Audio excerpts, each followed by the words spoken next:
मौलवी ते प्यां दाई बागले जां को सजा सजू भी लभदी कि जेड़ा बड़ा काम करे।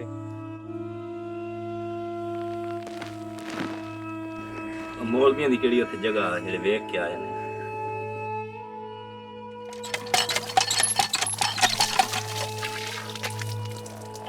फिर सानू वो गल कहनी पै जाए, ना दुनिया से ना दौलत से ना घर बात करने से दिल को तसल्ली होती है, खुदा कोई बात करने से।